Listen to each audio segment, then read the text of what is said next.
Hello everyone, कैसे हो आप सब। एक बार पुनः स्वागत है आप सभी का हमारे अपने YouTube channel Shiv coaching classes पर। उम्मीद करते हैं दोस्तों आप सभी मस्त होंगे, बेहतर होंगे, आप सभी की पढ़ाई भी अच्छे ढंग से चल रही होगी।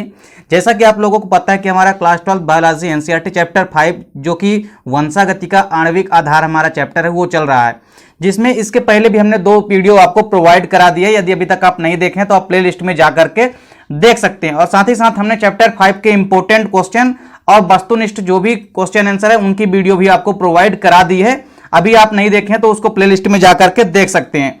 चलिए आज की इस वीडियो हम देखेंगे कि डीएनए यानी कि जो डीऑक्सीराइबोन्यूक्लिक एसिड होता है, बेसिकली न्यूक्लिक अम्ल जो होते हैं ये 2 प्रकार के होते हैं, डीएनए और आरएनए। जिसमें जो डीएनए होता है इसकी वीडियो जो हम आज की वीडियो में देखेंगे डीएनए के बारे में, यानी डीएनए के जो भी न्यूक्लियोटाइड्स होते हैं या डीएनए के जो भी न्यूक्लियोसाइड्स होते हैं। इसके अलावा डीएनए में नाइट्रोजनी क्षारक कौन कौन से पाए जाते हैं, साथ ही साथ डीएनए में जो क्षारक युग्मन होते हैं, सब के सब जो बेसिक इंफॉर्मेशन है डीएनए की वो हम आपको आज के इस वीडियो में प्रोवाइड कराने वाले हैं। तो आइए सीधे वीडियो को स्टार्ट करते हैं।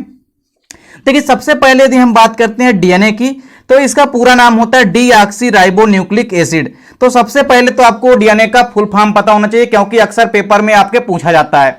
तो डीऑक्सीराइबोन्यूक्लिक एसिड। देखिए इसके बाद डीएनए से जो सबसे ज्यादा मात्रा में क्वेश्चन पूछा जाता है वो होता है डीएनए में पाई जाने वाली शर्करा।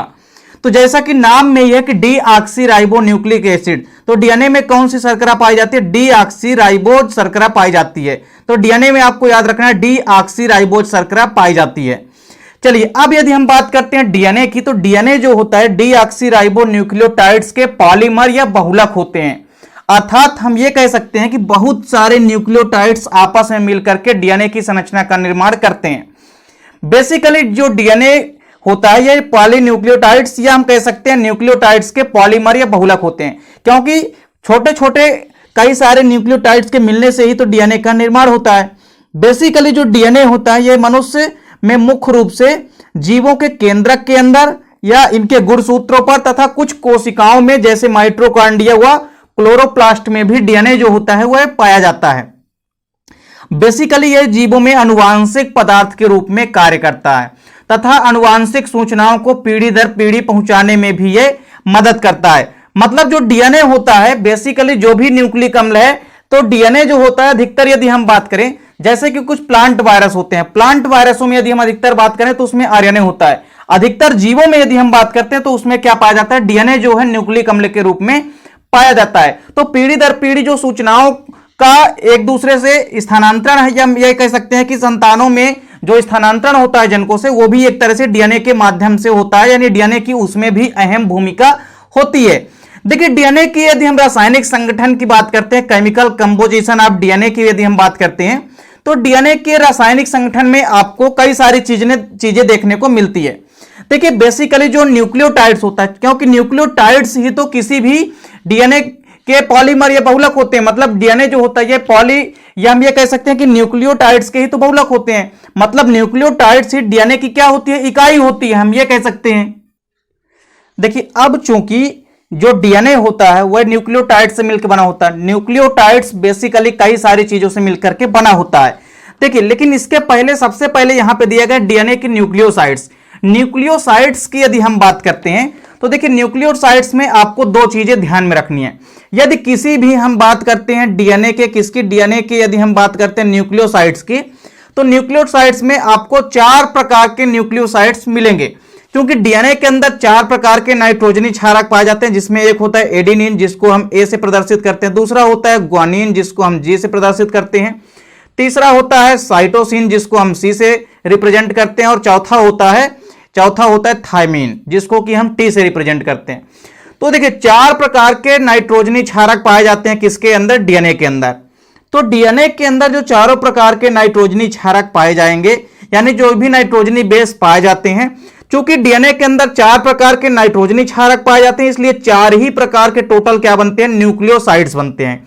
4 प्रकार के न्यूक्लियोसाइड्स किसके अंदर बनते हैं, डीएनए के अंदर बनते हैं।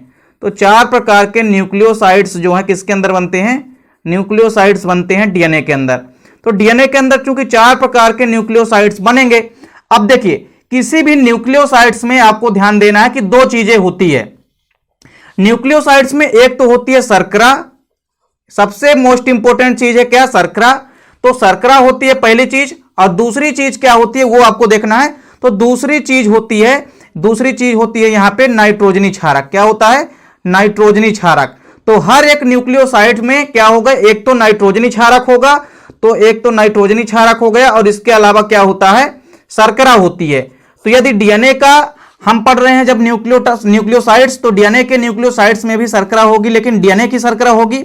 लेकिन जब हम आरएनए में भी, जब आरएनए के न्यूक्लियोसाइड्स पढ़ेंगे, वहां पर भी आरएनए में क्या होगा? शर्करा होगी, लेकिन शर्करा वहां पे क्या हो जाएगी? आरएनए की शर्करा हो जाएगी। लेकिन नाइट्रोजनी क्षारक भी वहां पे क्या हो जाएंगे? आरएनए के हो जाएंगे। तो कुल मिलाकर के डीएनए के जो न्यूक्लियोसाइड्स होते हैं वो 4 प्रकार के होते हैं। जैसा कि आप लोग यहां पे देख भी सकते हैं कि एक साइड तो हमने क्या लिखा है? न्यूक्लियोसाइड्स, और दूसरी साइड क्या है? उनका कंपोजिशन यानी कि संगठन। जैसा कि देखिए पहला नंबर जो है वो है डीऑक्सी एडिनोसिन। देखिए तो एडिनिन से ही बना है एडिनोसिन, तो डीऑक्सी एडिनोसिन ये जो पहला न्यूक्लियोसाइड्स है, इसमें देखिए क्या क्या होता है? नाइट्रोजनी क्षारक कौन सा है? इसमें एडिनिन है। फिर इसमें शर्करा कौन सी है? डीऑक्सीराइबोस शर्करा।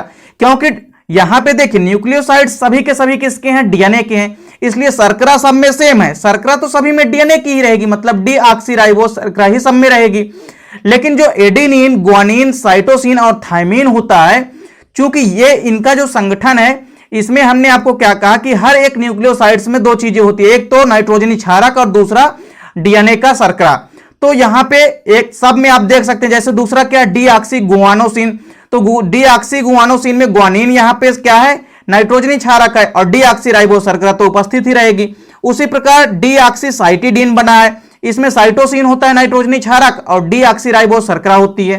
फिर डीऑक्सीथाइमिडीन होता है, तो थाइमिन इसमें शर्करा है, थाइमिन इसमें नाइट्रोजनी क्षारक है और डीऑक्सीराइबोस शर्करा है।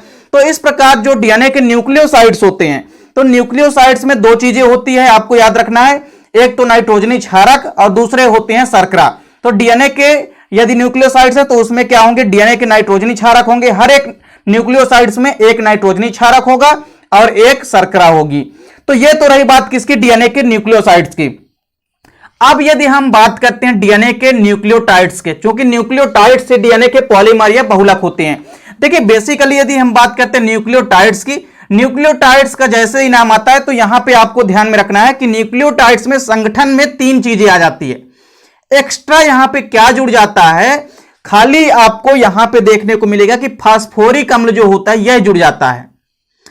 क्योंकि 4 प्रकार के नाइट्रोजनी क्षारक हैं, इसलिए 4 प्रकार के न्यूक्लियोसाइड्स भी बनते हैं और 4 ही प्रकार के न्यूक्लियोटाइड्स का भी निर्माण होता है। जब हम बात करते हैं किसी भी न्यूक्लियोटाइड्स की, तो न्यूक्लियोटाइड्स में जैसे देखिए यहां पे 4 प्रकार के न्यूक्लियोटाइड्स हैं डीएनए के। पहला है डीऑक्सी एडिनिलिक अम्ल, दूसरा है डीऑक्सी ग्वानिडिलिक अम्ल, तीसरा है डीऑक्सीसाइटिडिलिक अम्ल और चौथा है डीऑक्सीथाइमिडिलिक अम्ल। इन चारों के चारों न्यूक्लियोटाइड्स में आपको एक चीज कॉमन दिखाई दे रही है कि सभी में नाइट्रोजनी क्षारक कितने हैं? एक है। डीऑक्सी एडिनिलिक अम्ल जो कि पहला न्यूक्लियोटाइड है, इसमें देखिए नाइट्रोजनी क्षारक क्या है? एडिनिन है। फिर डीऑक्सीराइबोस शर्करा हो गई, मतलब शर्करा हो गई डीएनए की। प्लस यहां पे एक चीज एक्स्ट्रा आपको दिखाई दे रहा है, वो क्या है? फास्फोरिक अम्ल।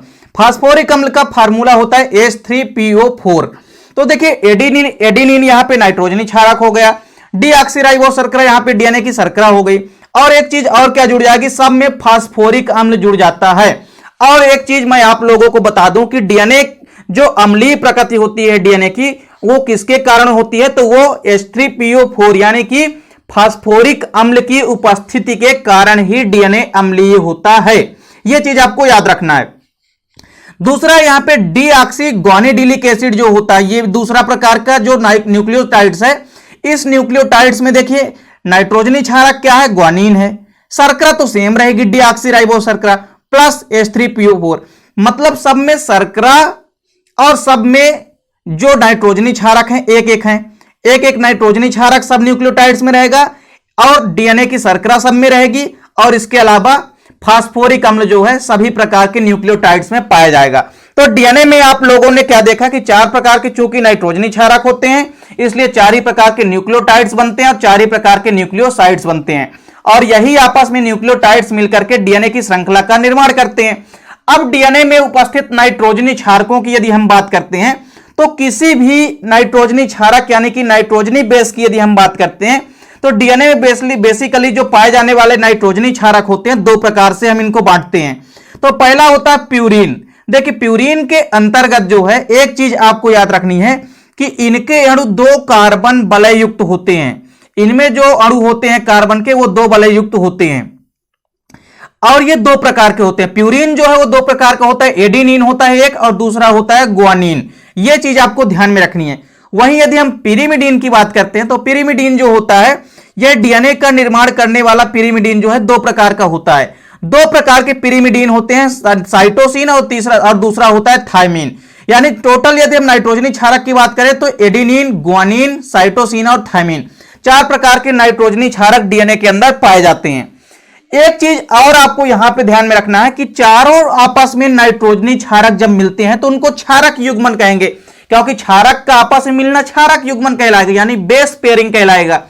तो देखिए यदि हम बात करते हैं कि इनका युग्मन कैसे होता है तो युग्मन थोड़ा आपको समझना है कि एडिनिन जो होता है, एडिनिन हमेशा थायमिन के साथ तथा जो ग्वानिन होता है वो हमेशा साइटोसिन के साथ जुड़ा होता है। जैसे देखिए एडिनिन किसके साथ जुड़ा है, थायमिन के साथ। एडिनिन को हम ए से रिप्रेजेंट करते हैं, थायमिन को हम टी से, वहीं साइटोसिन को हम सी से और ग्वानिन को जी से। एक चीज और आपको याद रखनी है, वो चीज ये है कि जो एडिनिन होता है वो थायमिन के साथ डबल बॉन्ड से जुड़ा होता है और जो साइटोसिन होता है और ग्वानिन इनके बीच आपस में ट्रिपल बॉन्ड होता है। तो यहां पे दोस्तों ये रही एक छोटी सी इंफॉर्मेशन जो कि डीएनए के बारे में है, न्यूक्लियोटाइड्स, न्यूक्लियोसाइड्स, नाइट्रोजनी क्षारक और क्षारक का युग्मन। ये डीएनए की बेसिक इंफॉर्मेशन थी। इसके बाद हम डीएनए की संरचना आपको बताएंगे जो कि काफी इंपॉर्टेंट है, आपके एग्जाम में भी कई बार पूछी जाती है। चलिए दोस्तों, उम्मीद करता हूं वीडियो पसंद आई होगी। मिलते हैं दोस्तों नेक्स्ट वीडियो में, तब तक के लिए जय हिंद, वंदे मातरम।